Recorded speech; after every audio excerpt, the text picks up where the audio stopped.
आइए साथियों, आप सभी का जेके कंपटीशन सेंटर में हार्दिक स्वागत है।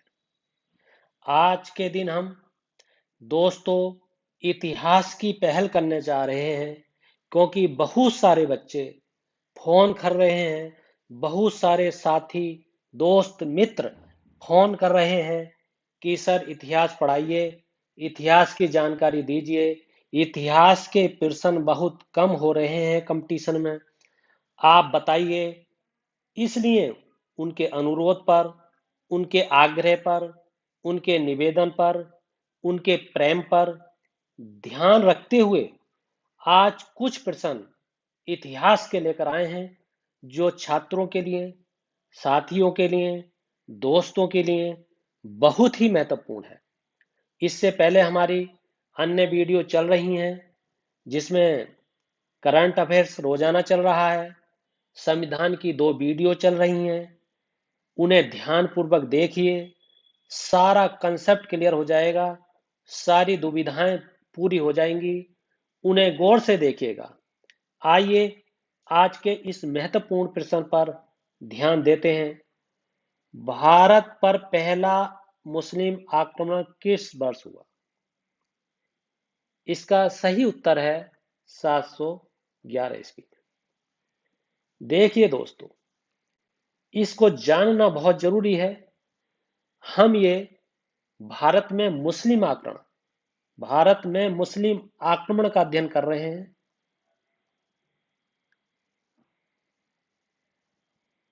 भारत में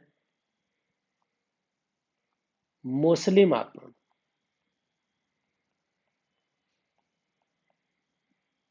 मुस्लिम आक्रमण, इस टॉपिक पर बात होगी। तो देखिए, मोहम्मद बिन कासिम से पहले उबैदुल्ला ने भारत पर आक्रमण किया था। उबैदुल्ला, उबैदुल्ला जो अरब का था, सबसे पहले उबैदुल्ला ने भारत पर आक्रमण किया।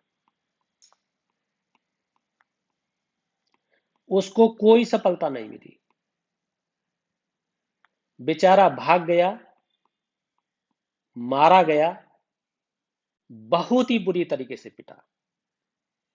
उसके बाद में अल हज्जाज को, अल हज्जाज ने, अल हज्जाज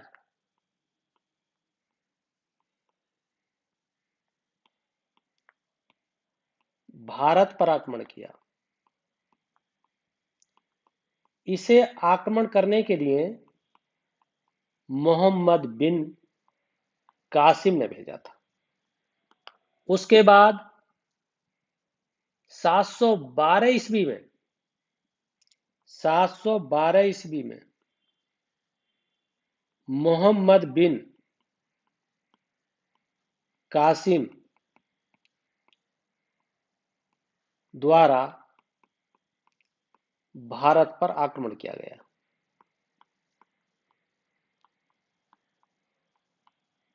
आक्रमण किया गया।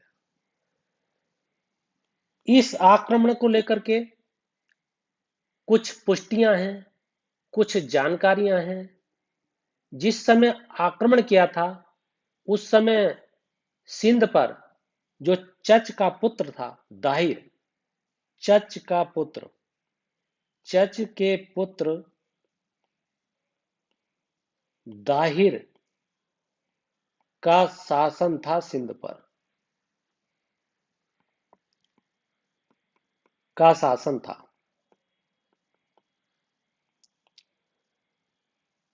चचनामा, चचनामा एक पुस्तक है जो फारसी ग्रंथ है। चचनामा जो दाहिर के चाचा थे, चचनामा पुस्तक, पुस्तक में सिंध विजय की जानकारी दी गई है। सिंध विजय की जानकारी, ये कई बार कंपटीशन में आता है कि चचनामा में किसकी जानकारी दी गई है। तो दोस्तों, आपका उत्तर होगा सिंध पर विजय की जानकारी।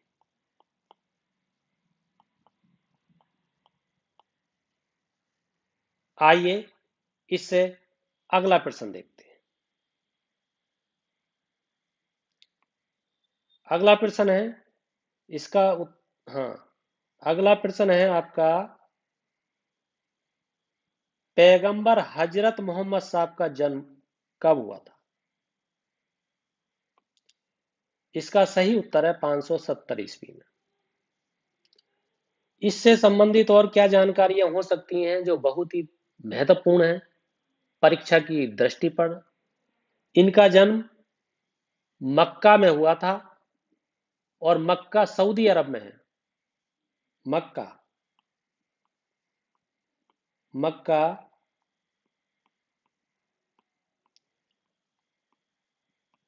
सऊदी अरब में है, और ये मक्का मुस्लिमों का पवित्र स्थल है, बहुत ही पवित्र पवित्र स्थल है। इनकी मृत्यु कब हुई मोहम्मद साहब की? ये भी परीक्षा में पूछा जा सकता है। मृत्यु मृत्यु के बारे में कई बार पूछा भी गया है। 632 ईस्वी में, 632 ईस्वी में। और क्या प्रश्न हो सकते हैं इससे संबंधित? यही महत्वपूर्ण प्रश्न हो सकते हैं। आइए अगला प्रश्न देखते हैं। अगला प्रश्न है दोस्तों, यानी हिंद भारत की जनता के संदर्भ में हिंदू शब्द का प्रयोग किया गया, किसके द्वारा किया गया? इसका सही उत्तर है अरबों के द्वारा। बहुत ही महत्वपूर्ण और बहुत ही सटीक ये प्रश्न है। इससे संबंधित हर कंपटीशन में नाना प्रकार से घुमा घुमा कर प्रश्न पूछे जाते हैं, साथ ही हमारे परेशान हो जाते हैं। आइए इसकी सारी जानकारियां देता हूं जो इससे संबंधित एक भी प्रश्न गलत नहीं होगा। अरबों ने, अब देखिए, भारत की जनता ने हिंदू शब्द का प्रयोग किसके द्वारा किया गया? अरबों के द्वारा। मगर ऋग्वेद में उल्लेख है, ऋग्वेद के अनुसार, ऋग्वेद के अनुसार भरत कबीला था, एक भरत कबीला था, भरत कबीला, इसके नाम पर हमारे देश का नाम भारत पड़ा। भारत पड़ा, ये ऋग्वेद के अनुसार है। और भी कई बार इस तरीके से प्रश्न पूछा जाता है कि हमारा देश का नाम ऋग्वेद के अनुसार किसके नाम पर पड़ा? भरत कबीले के नाम पर पड़ा। परंपरा के अनुसार, एक परंपरा है हमारे देश में, परंपरानुसार परंपरानुसार दुष्यंत के पुत्र भरत थे। दुष्यंत के पुत्र भरत, इनके नाम पर हमारे देश का नाम भारत पड़ा। ये परंपरा के अनुसार है। यदि प्रश्न आता है कि परंपरा के अनुसार हमारे देश का नाम भारत किसके नाम पर पड़ा, तो दुष्यंत के जो पुत्र थे, दुष्यंत के पुत्र भरत, उनके नाम पर पड़ा। आइए और क्या क्या इससे संबंधित जानकारी हो सकती है। हाँ, एक विद्वान है जो जैन धर्म के प्रथम महापुरुष थे, जिनका नाम था ऋषभ देव। इनके पुत्र का नाम भी, इनके बड़े पुत्र का नाम भी भरत था, भरत। कुछ विद्वानों के अनुसार इनके पुत्र ऋषभ देव के पुत्र भरत के नाम पर भारत नाम पड़ा।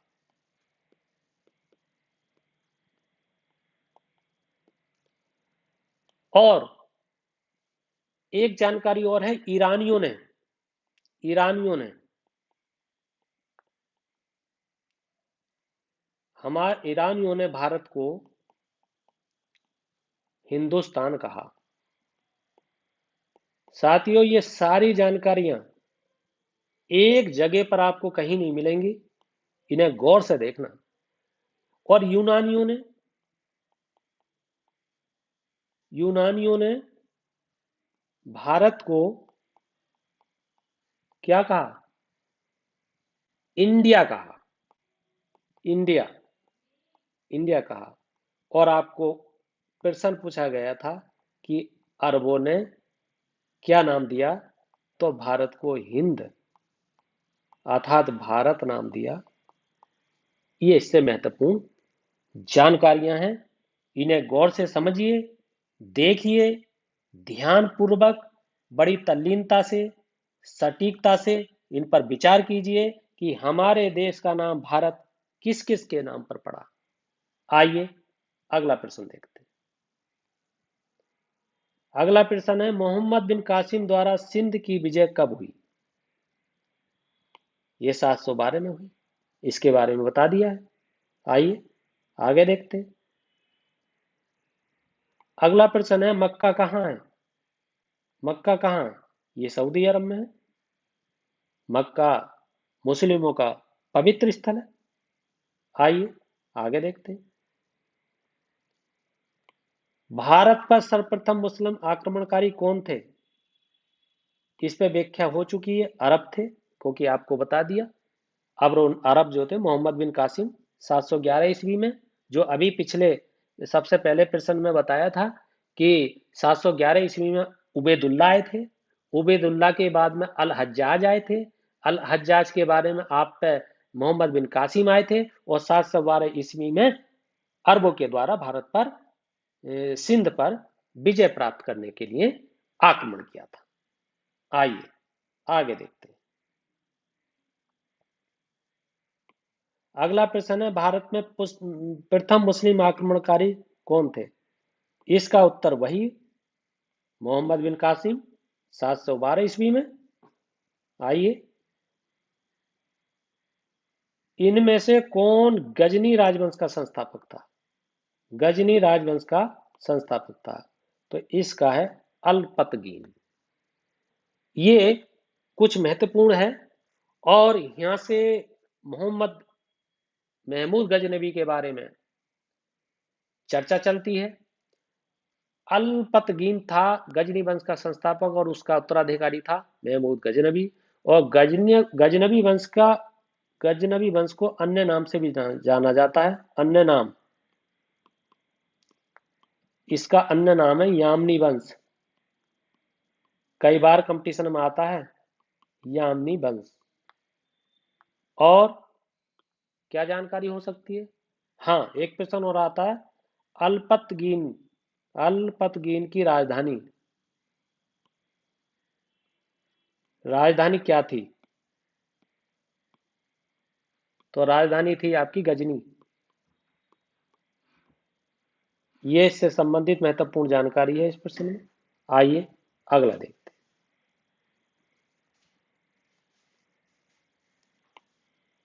अगला प्रश्न है, मोहम्मद बिन कासिम था यानी कौन था? तो अरब था, अरबी था। 712 ईस्वी में आक्रमण किया। 711 में उबैदुल्ला ने किया। उसके बाद में सिंध पर विजय की चर्चा हुई। आइए, पुराणों का अध्ययन करने वाला प्रथम मुसलमान था। बहुत ही महत्वपूर्ण प्रश्न। पुराणों पर अध्ययन करने वाला प्रथम मुसलमान था अल बरूनी। ये बहुत ही महत्वपूर्ण है। ये महमूद गजनबी के साथ भारत आया था। महमूद गजनबी के साथ, वही गजनबी जिसने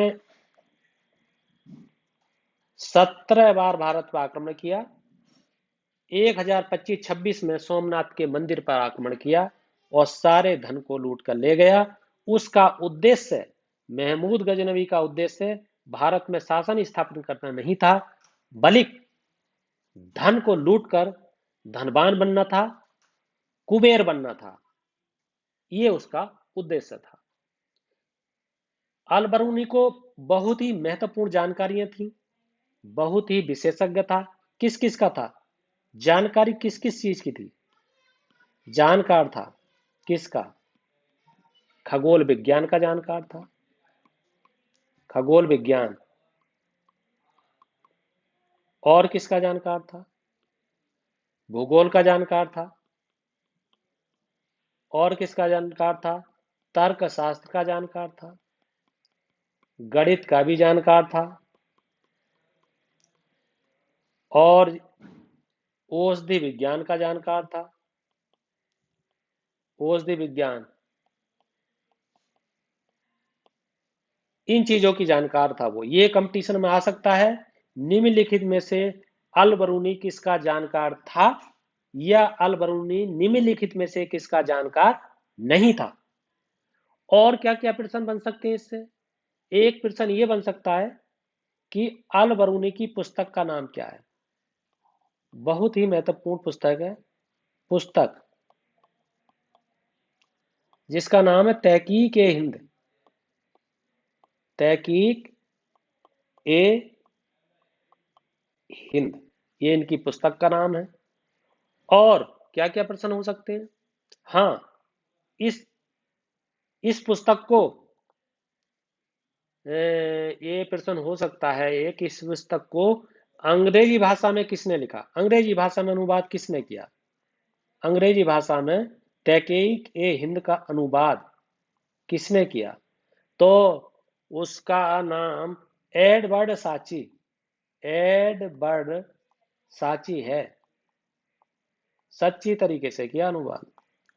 और अपने पूछा जाता है कि भारत में ऐसा कौन विद्वान था, ऐसा कौन इतिहासकार था जिसने तहकीक हिंद का हिंदी में अनुवाद किया? उसका नाम था रजनीकांत शर्मा। रजनीकांत शर्मा, कई एग्जाम में आया है। ये इससे संबंधित महत्वपूर्ण जानकारियां हैं। इन सभी जानकारियों को आप बहुत ही ध्यानपूर्वक देखना है। ये सारी जानकारियां बहुत ही मोस्ट हैं, बहुत ही महत्वपूर्ण हैं। हर एग्जाम में आई हैं, बार बार एग्जाम में आई हैं। इसलिए इनको जो भी मोस्ट बताया जाए उनको आप बहुत ही अच्छी तरीके से ध्यान पर रखना है। आइए अगला प्रश्न देखते हैं। शाहनामा के लेखक कौन थे? शाहनामा के लेखक फिरदौसी थे। फिरदौसी, फिरदौसी थे। बरनी के बाद में आपको आपको बता दिया अलबरूनी तहकीक हिंद को लिखा। ये बरनी अलबरनी एक ही बात है। उतबी, ये भी जो है महमूद गजनबी का इतिहासकार था। आइए आगे देखते हैं। अगला प्रश्न है आपका, महमूद गजनबी का दरबारी इतिहासकार कौन था? दरबारी इतिहासकार, इसका नाम है फिरदौसी। इससे संबंधित प्रश्न आते हैं बार बार। और इससे संबंधित प्रश्न क्या क्या हो सकते हैं? ये किसके दरबार का, किसका दरबारी था? तो आपका पहली बात होगी महमूद गजनबी का दरबारी था। महमूद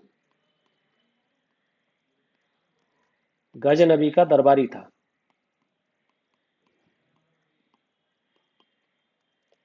और क्या प्रश्न हो सकते हैं? इसे होमर की उपाधि दी गई थी। होमर, होमर की उपाधि। और क्या प्रश्न हो सकते हैं फिरदौसी से? इसने एक पुस्तक लिखी थी जिसका नाम था तारीख ए फरिश्ता। तारीख ए फरिश्ता। और कोई प्रश्न हो सकता है? हाँ, ये जो पुस्तक इसने लिखी थी, ये बीजापुर का शासक था इब्राहिम आदिल शाह, उसको समर्पित की थी। इब्राहिम, इब्राहिम आदिल शाह जो बीजापुर का शासक था। आप आगे जाकर के इसको पढ़ेंगे, समझेंगे। बहुत दिलचस्प कहानियां हैं आदिल साहब जी की। आइए अगला प्रश्न देखते हैं। निम्नलिखित में से मध्य एशिया के किस शासक ने 1192 में उत्तर भारत को जीता? उत्तर भारत को किसने जीता? तो ये आपका है गोरी साहब। शिहाबुद्दीन मोहम्मद गोरी साहब ने जीता था। इससे अगला प्रश्न देखिए। मोहम्मद गोरी ने वैसे कई आक्रमण किए, इसके बारे में गोरी आ गए हैं तो कुछ बता दें। इन्होंने 1175 ईस्वी में 1175 1175 में उसका नाम है आपका मुल्तान पर आक्रमण किया। मुल्तान पर आक्रमण। उसके बाद में 1178 में 1178 में गुजरात पर आक्रमण किया। गुजरात पर आक्रमण। और आपका 1191 तराइन का प्रथम युद्ध लड़ा गया। तराइन का प्रथम युद्ध, जिसमें मोहम्मद गोरी हारा और पृथ्वीराज चौहान जीते थे। 1192 में मोहम्मद गोरी जीत गए थे और पृथ्वीराज चौहान हार गए थे।